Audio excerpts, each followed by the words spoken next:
Chers frères, chères sœurs, est-ce qu'on s'est jamais posé cette question à nous-mêmes dans les moments où nous nous trouvons en méditation ou la prière? La question est la suivante. Qu'est-ce que Dieu pense de moi? Est-ce qu'on n'a jamais réfléchi là-dessus? Qu'est-ce que Dieu pense à moi? Tout en considération du passé, des expériences antérieures, des moments divers, quels qu'ils soient, les bons moments et les moins bons moments. Qu'est-ce que le Seigneur pense en particulier des moments où peut-être j'avais manqué mon coup? Peut-être j'avais manqué de charité envers quelqu'un qui ne se méritait pas.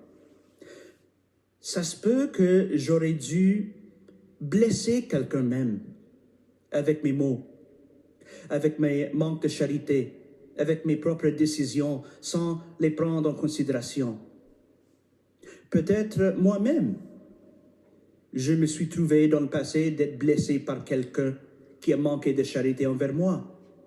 Comment est-ce que moi j'ai réagi? Comment est-ce que j'ai laissé cette blessure m'affecter? Et comment est-ce que je me comporte depuis que j'ai reçu cette blessure? Des fois, en réfléchissant dans le passé, on peut sentir une certaine indignité. On peut sentir que, à cause de mes propres péchés, à cause de mes propres décisions, à cause de mes propres réactions à la vie, telle que je l'ai vécue, je me sens de moins en moins digne de vouloir même demander le Seigneur pour son aide. On peut sentir de même. S'il y a un genre de regret en nous qui n'est pas traité, le regret des péchés du passé peut devenir un fardeau. Ça peut nous gratter même si on ne traite pas cette blessure. Nous avons besoin de la miséricorde de Dieu qui est ce médicament pour guérir ces blessures du passé. Mais il faut savoir comprendre, il faut savoir comment vivre dans la présence de la miséricorde de Dieu. Et c'est pour ça qu'aujourd'hui, dans l'Évangile, le Seigneur Jésus nous fournit avec cette belle parabole, parmi les plus connus de tous les enseignements de Jésus. Parce que c'est si riche, c'est si profond, que nous pouvons toujours tirer la profondeur de la vérité de Dieu là-dedans pour nous, en chaque époque, en chaque moment, parce que l'enseignement, la vérité qui est contenue là-dedans est toujours actuelle. Ça parle à nous vraiment parce que ça touche notre propre condition humaine. Et on voit ça dans cette parabole avec les caractères qui nous sont proposés. Le Père et le Fils prodigue et le Fils aîné. Chacun qui a vécu cette expérience d'une manière différente, mais très, très révélatrice.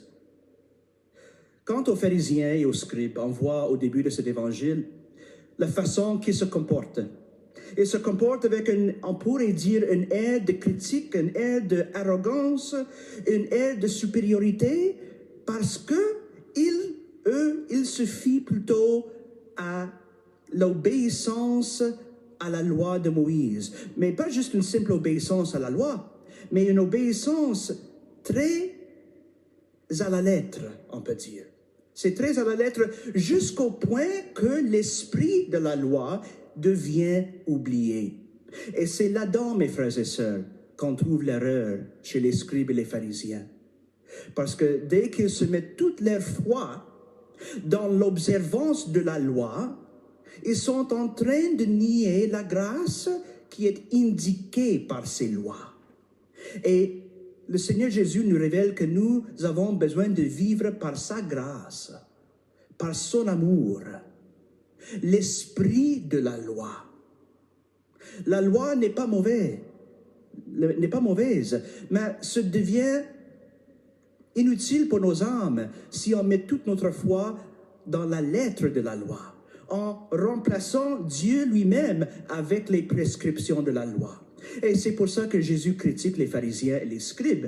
Et il utilise cette parabole de l'enfant prodigue pour démontrer comment on doit nous comporter dans la présence de Dieu. Tout en faisant un regard vers nos passés, en reconnaissant les fautes et les faiblesses que nous avons pu vivre et que nous reconnaissons à l'intérieur de nous. D'avoir une aide légaliste ou moralisateur n'est pas la solution. On peut avoir raison avec les arguments de la loi, mais ce n'est pas suffisant. Il faut toujours prendre en considération l'expérience de l'être humain. Et ce n'est pas une contradiction, mais ça complète ce qu'indique la loi. L'expérience humaine laisse la loi prendre chair. Ça laisse entrer l'esprit. Et on voit ça par excellence et d'une manière qui ne peut pas être supérieure que de voir l'accomplissement de la loi dans la personne de Jésus-Christ lui-même. Le Verbe de Dieu qui s'est fait chair, la loi de Dieu qui s'est fait homme, qui nous révèle le visage miséricordieux de notre Père éternel et qui donne un vrai sens à la loi. Le Seigneur Jésus il n'est pas venu pour abolir la loi, il est venu plutôt pour l'accomplir. Et nous devenions libres si nous nous attachons pas à la lettre de la loi, mais à la personne de Jésus-Christ, l'accomplissement de la loi. Et ça ouvre tout un autre champ merveilleux pour tous les enfants de Dieu. Ce champ de l'amour et la miséricorde de Dieu. Jésus-Christ a été envoyé justement pour nous sauver. Parce que ce n'est pas par nos propres forces que nous sommes sauvés. C'est par lui et pour chaque être humain, c'est la même chose. Nous avons tous besoin de lui. Voilà que nous voyons dans l'exemple de l'enfant prodigue qu'il est arrivé jusqu'à un point dans sa vie où il n'a pas pu aller plus loin ou plus bas. Il s'est laissé ouvert son cœur qui a été brisé et broyé par les circonstances de sa vie. Et c'était à ce point-là, avec cette ouverture, même par la blessure, que le Seigneur a pu finalement entrer en accordant sa grâce qui a pu commencer le chemin de guérison pour cet enfant prodigue. Et voilà pourquoi il s'est inspiré finalement. Il a dit, il faut que je retourne à la maison de mon Père. Et en retournant, qu'est-ce qu'on voit? On ne voit pas que son père est à la distance avec les bras croisés, en train de se préparer à pointer le doigt et le juger, le condamner. Les faits sont clairs. Il n'y a pas d'autre chose qu'il faut faire, mais de reconnaître la vérité de ce qui a été fait. Et donc, le père de cet enfant prodigue, il s'avance en courant vers son fils. Il n'attend pas que son fils arrive à lui, mais il se met en courant déjà vers son fils. Voilà la révélation de l'amour de notre Père. Ça veut dire pour nous qui sommes des pécheurs, nous qui pourrons souvent manquer notre coup, nous qui pouvons souvent manquer de charité, de laisser être prise par d'autres préoccupations qui ne sont pas de Dieu. Le Seigneur révèle dans ces paraboles que le Seigneur est déjà en train de vouloir nous rencontrer. Quelle belle révélation! Quelle consolation de grâce divine! Ça veut dire que le Seigneur est déjà là.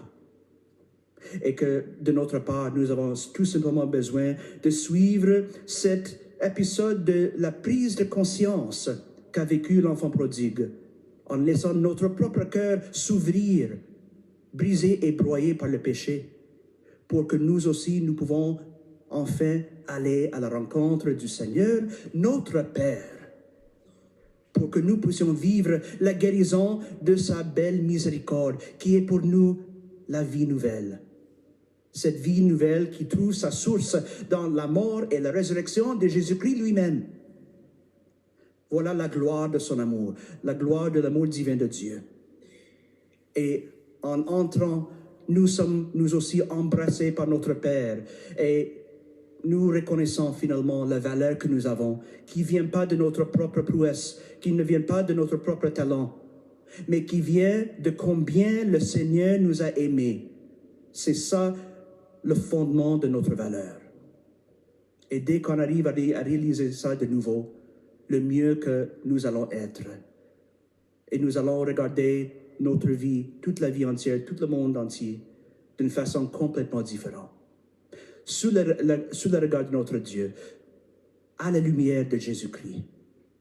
Et nous pouvons donc vivre la bénédiction de la vie nouvelle, d'être arrivés finalement, de vivre la réconciliation que notre Père a toujours voulu autant. Entrons dans l'amour de Dieu, entrons dans son don gratuit de miséricorde, entrons dans son réconciliation.